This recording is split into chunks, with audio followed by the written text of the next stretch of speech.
afternoon, everybody. It is Wednesday, Hump Day, August 21st. I'm Jennifer Palumbo, along with Angie Bevan, and thank you so much for joining us. It's a big day in the Bluegrass State today. It is, you know, there's a little bit going on. We've got the President of the United States here. He's, of course, going to Louisville. I believe he's in the air right now, supposed to land around 1:30 or so. He's expected to speak at 2 this afternoon. Galt House in Louisville. And we will have that live, of course, coverage later today on LEX 18, and then be carrying it live on our Facebook page. Right, of course. So, and keep up with all that at lex18.com and all the newscasts as we get to them throughout the day. Yes, we have a lot of goodies for you today. It's a packed show.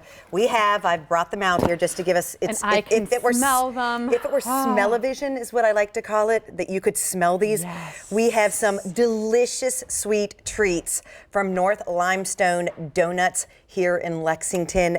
And it's taken some willpower to not just they smell so good. Go ahead and take one. So I know. We're going to cover that up for now. Also, Weekly Juicery, if you've not tried this place, yes, it's amazing. So we're going to talk to them too and talk about a little bit of what they've got going on over these next couple of months as well. Yep. So a lot of things to get to today. First, let's get to what's on now. So this sign language interpreter, take a look, is going viral for her lightning fast moves. So this was at a concert with rapper Twista. You can see the woman, her name's Amber Galloway Gallego. She provided interpretation and she had no problem keeping up with the rapper's high-speed lyrics. Twista has been declared the fastest rapper of all time. That was in 2014. He comes in at about 280 words per minute. During a recent performance, it wasn't his music that was catching fans' attention. It was this sign language interpreter. And this is a clip from that performance.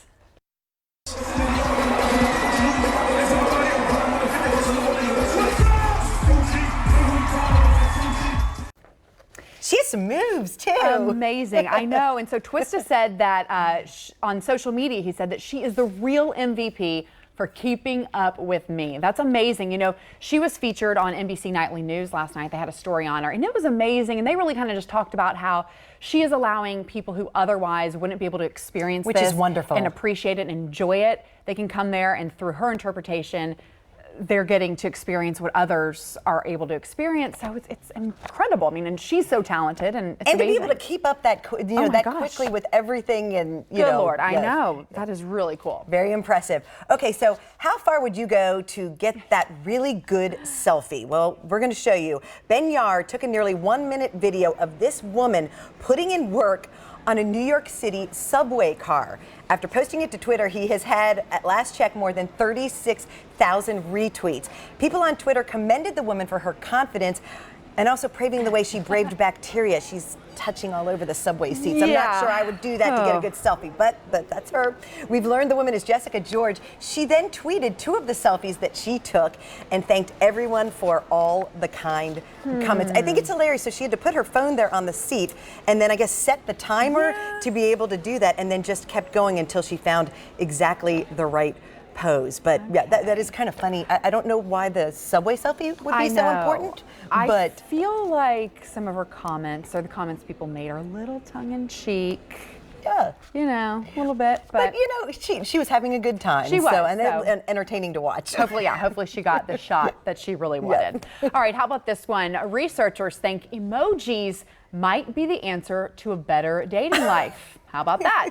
A study that was published suggests that people who flirt using emojis get more dates. Researchers with Indiana University's Kinsey Institute and Illinois' Lake Forest College did this study. They asked more than 5,300 single Americans whether they used emojis. 38% said they never do. 28% said they use them regularly. Researchers found that those who used emojis more frequently actually went on more dates over the last year. Love emojis. Yes. I can have a conversation with them just about. But I mean, I'm kind of glad they weren't around when I was dating, because they're just so many more things now with being single and social media and the dating apps. And can you imagine emojis. using the dating apps?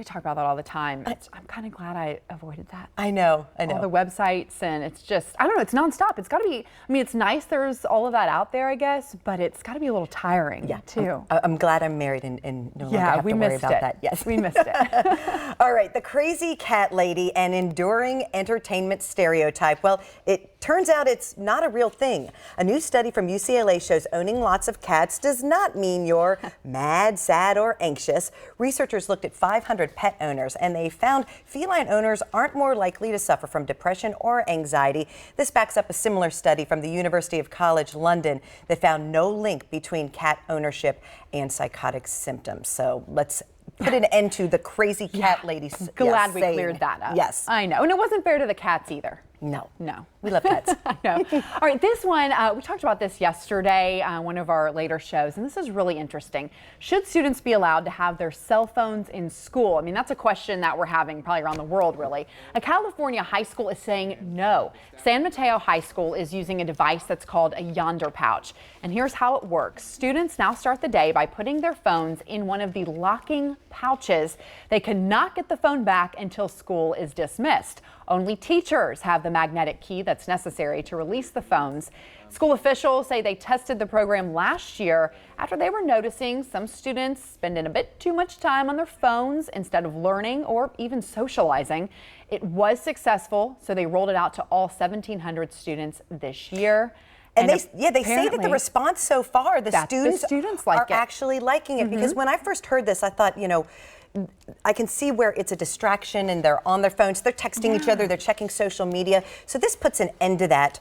And this was also done through a grant that the school received. So it's just an interesting way to look at it because, you know, there are also people who say, but then if there was something, you know, school shooting or something bad that happened in school, that their phone is a way for the students to maybe connect in a way that possibly the teachers and administrators wouldn't be able to. That's true. But I think overall they're saying it's working really well so far. It really is. And, you know, I think it is great that a lot of the students are saying, hey, we're behind this too. It kind of just goes to show, just give them a little guidance and, you know, and they'll take it.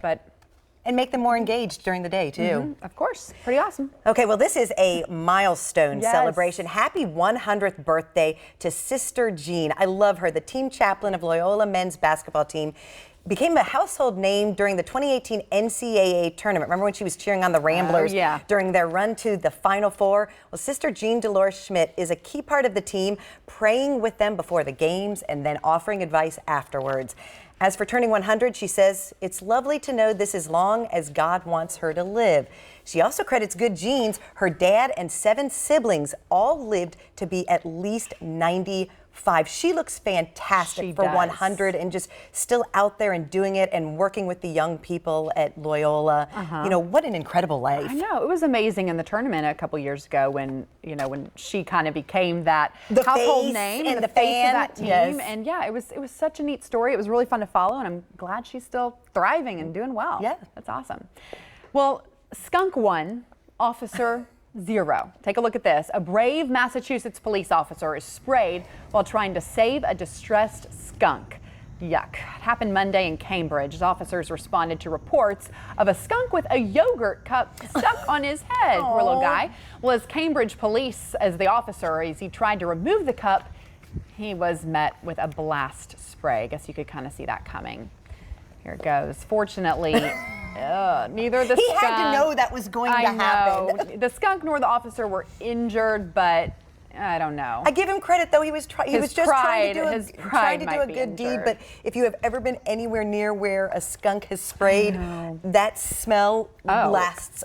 You know, you have to go home and take a shower. People have, you know, because people's dogs get sprayed and stuff, and then you got to go through all that. So I don't know. I mean, I guess he did the good deed. He was trying to help the skunk. Because you never know, that poor little skunk maybe never would have gotten out of that situation. But we know Carly Lloyd can kick a soccer ball, but now we have proof the 2-time World Cup champion can really kick a football as well. She made a visit to the Philadelphia Eagles and Baltimore Ravens joint practice this week. And she did more than just watch. After practice, the soccer star lined up for some field goals and put on a show. She's a huge Eagles fan and was taking aim at the narrow set of practice goal posts, banging them through from about 35 yards away. But that wasn't her best field goal. Video on her Twitter account shows the best one. Get this, she drilled a 55-yard field goal. I love That's this. incredible. You know, I love this. I mean, It's amazing. And, you know, people say maybe it's time to have, you know, women NFL kickers because Heck, 55 yards. Wow. Oh my gosh, that's amazing. I love her. I love that team. They're so fun to follow through the World Cup, and this though is just kind of a little cherry on top, just proving showing she can do it too. What a bad you know what she is. Yes. So that's awesome. Good for her. Well, do-gooders are loving McDonald's latest plan to celebrate one of its brands. Yesterday, the burger chain announced it is giving away 500 McCafe It Forward cards. So these cards will first go to people known for their community service. Starting today, anyone with the card can get a free cup of coffee at McDonald's. They're asking customers to then pass the cards around as a way to pay it forward. They say the cards will be good for 3 days. The giveaway is to mark the 10th anniversary of the McCafe brand. Great way to get a free drink. It is, yeah. I mean, McDonald's coffee, it's good stuff. I like the idea too of rewarding people for doing good deeds instead of just giving out the cards for the free drinks. Yeah, I think it's good. Yeah, and what a way, just anytime, whether it's through social media or anything like this, that you can get the community involved and just get people doing good stuff. It's awesome. Okay, Larry King is about to become a bachelor yet again. The 85-year-old former CNN host has filed for divorce from 59-year-old Sean Southwick King. This will actually mark King's 8th divorce. That is, if he goes through with it. He originally tried to dissolve the marriage back in 2010, but he withdrew the divorce filing before it was finalized. The couple married in 1997 in a ceremony that reportedly took place in King's hospital room before he underwent heart surgery. King cited irreconcilable differences on the divorce paperwork. The couple has 2 adult children together. And while King has been married 8 times, he's had 7 wives. He actually married one of his wives twice. 8 marriages might be telling you something. Yeah, I honestly don't think I knew that about him. He just try and try again, I guess, is how he looks at it. I know, and that's all right. There you go. Okay. Well, we talked about McDonald's coffee. Let's get a little more local. Start off your day with coffee and a donut made fresh right here in downtown Lexington. They are so good. It's a fan favorite with freshly made brews and sweet treats. It's on with North Lime Coffee and Donuts next.